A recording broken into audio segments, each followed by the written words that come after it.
Hello പ്രിയപ്പെട്ടവർക്ക് മലയാളം എന്ന ചാനലിലേക്ക് സ്നേഹപൂർവ്വം സ്വാഗതം. ഈ വരുന്ന തിങ്കളാഴ്ചയാണ് 8ാം ക്ലാസ്സിൻ്റെ മലയാളം 2 പരീക്ഷ അല്ലേ? എല്ലാവരും അതിനുവേണ്ടി ഒരുങ്ങിയിരിക്കുമെന്ന് ഞാൻ വിചാരിക്കുന്നു. ആദ്യത്തെ യൂണിറ്റിലെ അവസാനത്തെ പാഠഭാഗം പെരുമഴയത്ത് എന്ന പാഠഭാഗമാണ് ഈ വീഡിയോ ക്ലാസ്സിൽ പഠിക്കാനായിട്ട് പോകുന്നത്. ആദ്യം തന്നെ പരീക്ഷ എഴുതാൻ പോകുന്ന പ്രിയപ്പെട്ടവർക്ക് സ്നേഹത്തോടെ ഓൾ ദി ബെസ്റ്റ്. പെരുമഴയത്ത് എന്ന ഈ പാഠഭാഗം വളരെ എളുപ്പത്തിൽ ഈ വീഡിയോ ക്ലാസ്സിലൂടെ പറഞ്ഞു തരാനാണ്. പെരുമഴയത്ത് എന്ന ഈ പാഠഭാഗം എഴുതിയിട്ടുള്ളത് ദേവകി നിലയങ്ങോട് എന്ന മലയാളത്തിൻ്റെ എഴുത്തുകാരിയാണ്. അവർ 1928 പൊന്നാനിക്കടുത്ത് മൂക്കുതല എന്ന് പറയുന്ന ഗ്രാമത്തിൽ പകരാവൂർ മനയിലാണ് അവർ ജനിച്ചിട്ടുള്ളത്. അവരുടെ പ്രത്യേകത എന്താണെന്ന് വെച്ചാൽ 75ാം വയസ്സിന് ശേഷമാണ് മലയാള സാഹിത്യ ലോകത്തിലേക്ക് എഴുത്തുമായിട്ട് അവർ രംഗപ്രവേശം ചെയ്തിട്ടുള്ളതെന്നാണ്. നമ്പൂതിരി സമുദായത്തിലെ പരമ്പരാഗത ജീവിത രീതികളെക്കുറിച്ചിട്ടും വ്യക്തികളെക്കുറിച്ചുമൊക്കെ ലേഖനം എഴുതിയാണ് അവർ പ്രശസ്തി നേടിയെടുത്തത്. 2023 ജൂലൈ 23 അവർ നമ്മെ വിട്ട് പിരിയുകയും ചെയ്തു. ദേവകി നിലയങ്ങോട് അവരുടെ മഴക്കാല ഓർമ്മയെപ്പറ്റി, അവരുടെ ജീവിതത്തിലുണ്ടായിട്ടുള്ള കുറച്ച് മഴക്കാല ഓർമ്മകളെ പറ്റിയാണ് ഈ പാഠഭാഗത്തിൽ പറയുന്നത്. മഴക്കാലം, മഴയുടെ രസവും രഹസ്യങ്ങളും മഴവെള്ളം എന്ന ലേഖനത്തിൽ നിന്നാണ് നമുക്ക് കുറച്ച് ഭാഗങ്ങൾ ഈ പാഠഭാഗത്തിൽ പഠിക്കാനായിട്ടുള്ളത്. നിറഞ്ഞാൽ നിൽക്കാൻ ഒരിടമില്ല, കനിഞ്ഞാൽ കാലങ്ങളോളം. ഈ 2 വരി മഴയെ പറ്റിയാണ് സൂചിപ്പിക്കുന്നത് അല്ലേ? നിറഞ്ഞു നിന്നാൽ പ്രളയം വന്ന് ഈ നമ്മുടെ വീട്ടിലും നാട്ടിലും നിൽക്കാൻ ഒരിടമില്ലാതെ ഓടി രക്ഷപ്പെടുന്ന സാഹചര്യങ്ങൾ നമ്മൾ മഴക്കാലങ്ങളിൽ കണ്ടുവരുന്നുണ്ട്. കനിഞ്ഞാലോ കാലങ്ങളോളം അതൊരു അനുഗ്രഹവുമായിട്ട് മാറാറുണ്ട്. ആ മഴയെപ്പറ്റി, പെരുമഴയെ പറ്റിയാണ് ഈ പാഠഭാഗത്തിൽ പറയുന്നത്. ശീർഷകം പെരുമഴയത്ത്. മൂക്കുതല ദേശത്തിൻ്റെ 3 ചുറ്റും കായലാണ്. കായലിന് അന്നൊക്കെ പറഞ്ഞിരുന്ന പേര് കടവ് എന്നാണ്. കിഴക്കുഭാഗം സ്രായിക്കടവ്, തെക്കുഭാഗം ഉപ്പുങ്കൽ കടവ്, പടിഞ്ഞാറുഭാഗം നരണിക്കടവ്. അങ്ങനെ വടക്ക് കായലില്ല, കരഭൂമിയാണ്. വടക്കുഭാഗത്തുള്ള എടപ്പാൾ, ചാലിശ്ശേരി ഭാഗത്തൊഴികെ മറ്റെല്ലാ പ്രദേശങ്ങളിലേക്കും പോവാൻ തോണി വേണം. വലിയ ഇല്ലങ്ങൾക്കും തറവാടുകൾക്കുമൊക്കെ സ്വന്തമായി തോണികളുണ്ട്. ബാല്യക്കാരിൽ 1-2 പേർ തോണി കുത്താൻ അറിയുന്നവരായിരിക്കും. ദൂരെയുള്ള കോൾപ്പാടങ്ങളിൽ കൊയ്ത്ത് കഴിഞ്ഞ് കറ്റ കൊണ്ടുവരുന്നതിനും തെങ്ങിൻ തോപ്പുകളിൽ നിന്ന് നാളികേരം കൊണ്ടുവരുന്നതിനും വഞ്ചി കൂടിയേ തീരൂ. വഞ്ചി അടുക്കുന്ന സ്ഥലം എന്ന അർത്ഥത്തിലാവാം കായലിനെ കടവ് എന്ന് പറഞ്ഞു പോകുന്നത്. ദേവകി നിലയങ്ങോട് ജീവിച്ചിരുന്ന ആ വീടും പരിസരത്തെയും അവരോർക്കുകയാണ്. അവരുടെ വീടിന് ചുറ്റും 3 ഭാഗത്തും കായലായിരുന്നു. ആ കായലിനെ കടവ് എന്നാണ് അവിടെയുള്ള ആളുകൾ പറഞ്ഞു വന്നിരുന്നത്.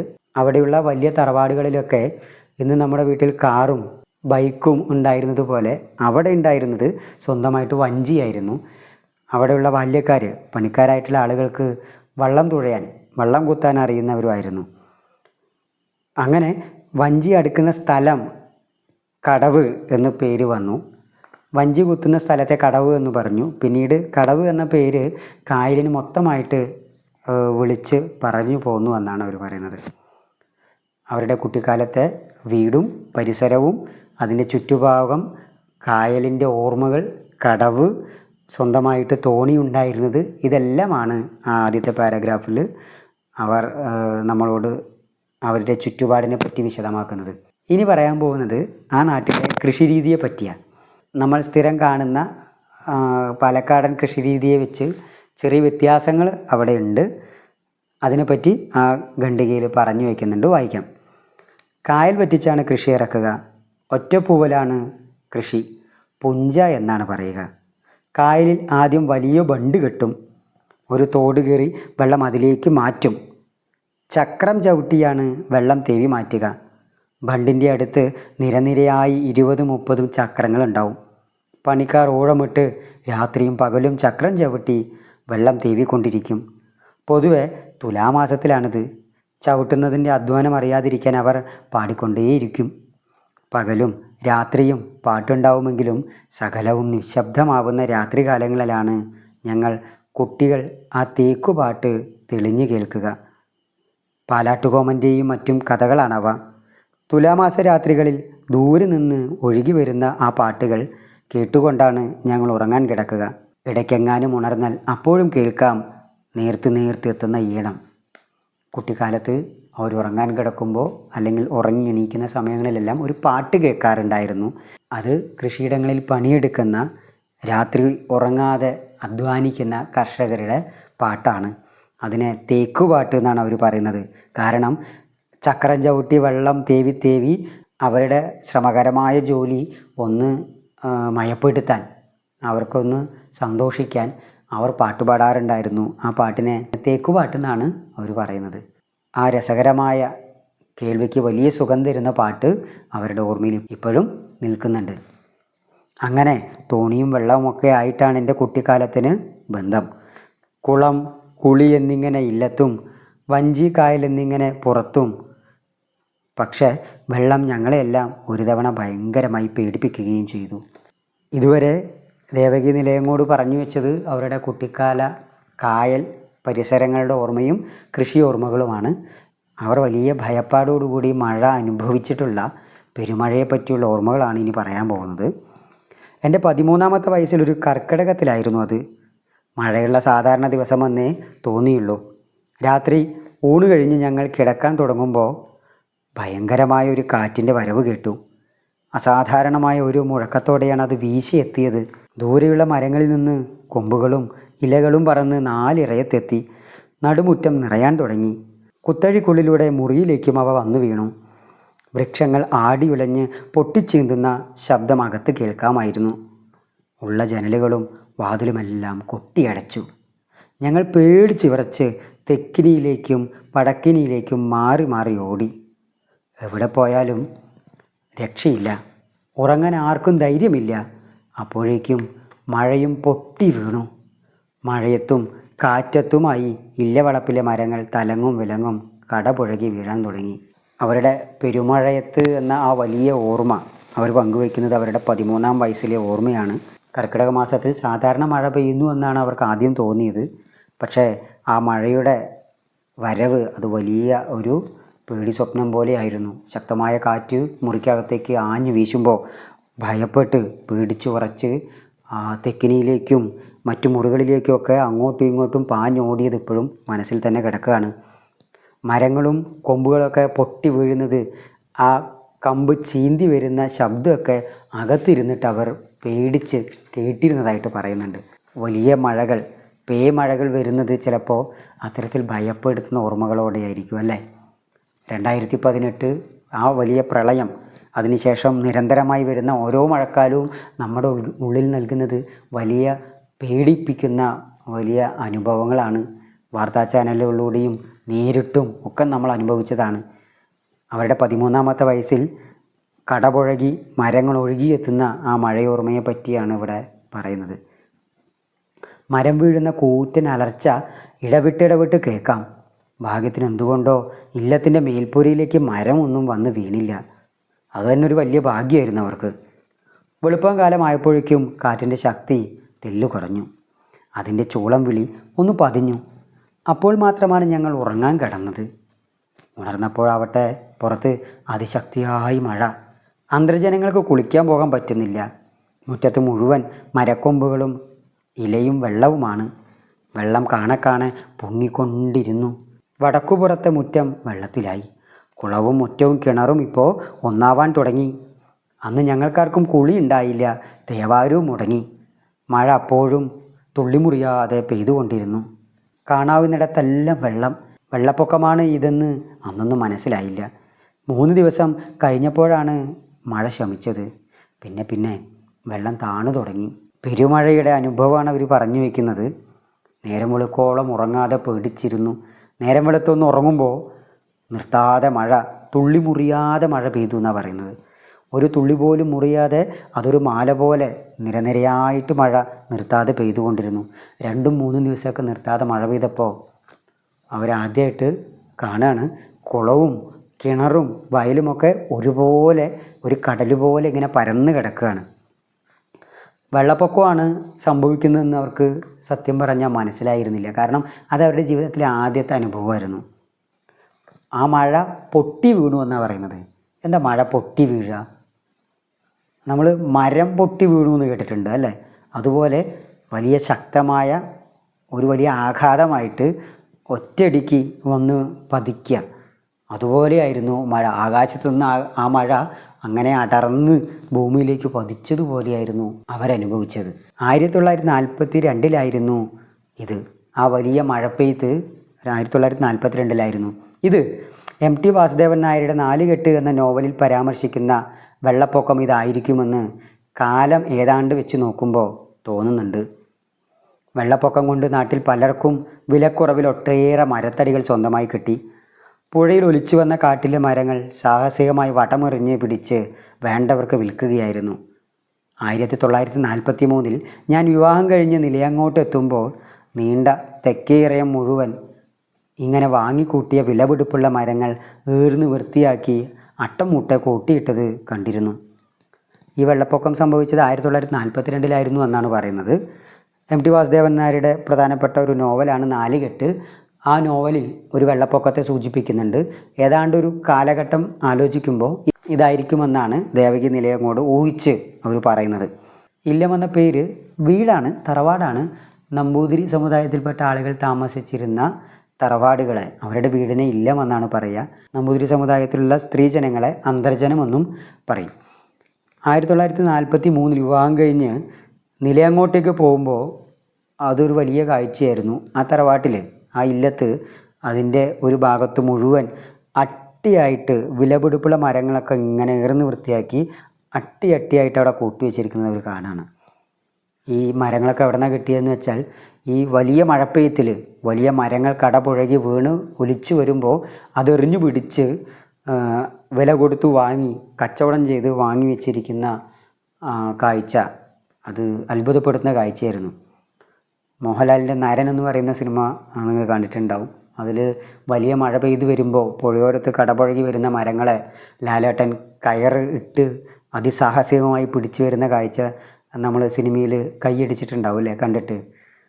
ഇവിടെ സാധാരണക്കാരായ ആളുകൾ ഇങ്ങനെ വെള്ളപ്പൊക്കം വരുമ്പോൾ ആ മരത്തെ കച്ചവടത്തിന് വേണ്ടി ഉപയോഗിക്കാൻ പറ്റുമെങ്കിൽ നന്നായി എന്ന് കരുതി അത് പിടിച്ചു വച്ചിരുന്നു എന്നാണ് ദേവകി നിലയങ്ങോട് ഓർക്കുന്നത്. വെള്ളം വന്ന് വാതിൽപ്പടിയിൽ തൊട്ട ദിവസങ്ങളിൽ അമ്മമാർ തമ്മിൽ സംസാരിച്ചു കൊണ്ടിരുന്നത് അതിനു മുമ്പ് നടന്ന മറ്റൊരു വെള്ളപ്പൊക്കത്തെക്കുറിച്ചായിരുന്നു. 99 വെള്ളപ്പൊക്കമെന്നാണ് അതിനെ വിശേഷിപ്പിച്ചത്. ഇംഗ്ലീഷ് വർഷപ്രകാരം 1923-24 കാലഘട്ടമാണത്. ഞാൻ ജനിക്കുന്നതിന് 4-5 വർഷം മുമ്പ്. ഭാരതപ്പുഴയുടെ വക്കത്തുള്ള ഞങ്ങളുടെ ബന്ധുഗൃഹമായ ഇല്ലത്തെ കാര്യമാണ് അമ്മമാർ തമ്മിൽ പറഞ്ഞുകൊണ്ടിരുന്നത്. ഭയങ്കരമായ മഴയോടൊപ്പം ഒരു സന്ധ്യ നേരത്താണ് പെട്ടെന്ന് വെള്ളം പൊങ്ങാൻ തുടങ്ങിയത്. പുറവെള്ളം ഏന്തി വരുന്നതെന്നേ ആദ്യം എല്ലാവരും കരുതിയുള്ളൂ. പക്ഷേ വെള്ളത്തിൻ്റെ തള്ളിക്കയറ്റം അങ്ങനെയൊന്നും കലാശിച്ചില്ല. തൊടി മുഴുവൻ വിഴുങ്ങിയ വെള്ളം ഉമ്മറപ്പടിയിലെത്തി. കുട്ടികൾ സന്തോഷിച്ചു. അവരുടെ മേലുകഴുകൾ ഉമ്മറപ്പടിയിൽ വെച്ചാവാമല്ലോ. എന്നാൽ നോക്കി നിൽക്കെ ഉമ്മറപ്പടിയും കടന്ന് വെള്ളം അകത്തേക്ക് കയറി. അകത്ത് ചുമരുകൾക്കിടയിൽ വെള്ളം ഓളം വെട്ടി. വാതിലുകളെല്ലാം മലർക്ക തുറന്നിട്ടു. കാറ്റ് വരുമ്പോൾ വാതിലടയ്ക്കുക, വെള്ളം വരുമ്പോൾ വാതിൽ തുറക്കുക എന്നതായിരുന്നു അന്നത്തെ ഒരു നാട്ടറിവ്. ഇടനാഴികളിലാണ് വെള്ളത്തിൻ്റെ കുത്തും തള്ളലും ഏറെ ശക്തമായത്. എല്ലാവരും മുകളിലെത്തി. പാത്രങ്ങളും മുകളിലേക്ക് കയറ്റി. വെള്ളവും കോണിപ്പടി കയറി വരാൻ തുടങ്ങി. ജീവൻ രക്ഷിക്കാനുള്ള വഴിയെക്കുറിച്ച് മാത്രമായി ചിന്ത. രാത്രി മുഴുവൻ അവർ മുകൾ നിലയിൽ കഴിച്ചു. പിന്നീട് തോണിയുമായി വന്ന നാട്ടുകാർ അവരെ രക്ഷപ്പെടുത്തുകയായിരുന്നു.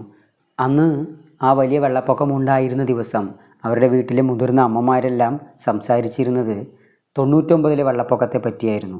ഇതിനു മുമ്പുണ്ടായിട്ടുള്ള ഒരു വെള്ളപ്പൊക്കം. ഇംഗ്ലീഷ് വർഷത്തിൽ 1923-24 വർഷത്തിലായിരുന്നു ആ വലിയ പെരുമഴ, പേമഴ പെയ്തിറങ്ങിയത്.